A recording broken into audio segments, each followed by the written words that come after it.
question I have for myself and yourselves. Wouldn't we like to be friends of Allah subhanahu wa ta'ala? Imagine if Allah says, that man is my friend. Allahu Akbar.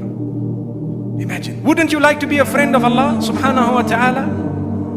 Well, the answer is yes, indeed. We all want to be friends of Allah. So how to become a friend of Allah subhanahu wa ta'ala is mentioned in the Quran, Surah Yunus.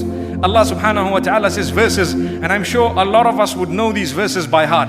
Allah says, behold, indeed the friends of Allah subhanahu wa ta'ala, no need for them to fear nor grieve, not at all.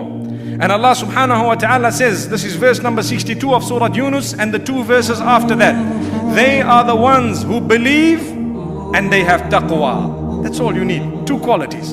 To become a friend of Allah, you need to be a believer and you need to have taqwa. In order to be a believer, you need to have two main qualities. You need to worship Allah alone without associating partners with Him, and you need to follow the traditions of Muhammad sallallahu alaihi wasallam. If we have these two qualities, we are believers. On top of that, we need to have taqwa. Taqwa meaning be conscious of Allah. Create a barrier between you and the fire of Allah by engaging in commands and abstaining from prohibitions. That is called taqwa, piety. If you are a pious believer, you are a friend of Allah subhanahu wa ta'ala. So Allah says, such people, for them there is good news, glad tidings in this world as well as the next.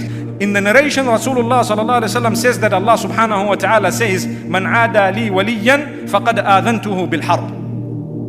Whoever has harmed a friend of mine, I have announced war against him. This is what Allah says. And this is why we say, never ever harm people. You may never know who is the friend of Allah subhanahu wa ta'ala.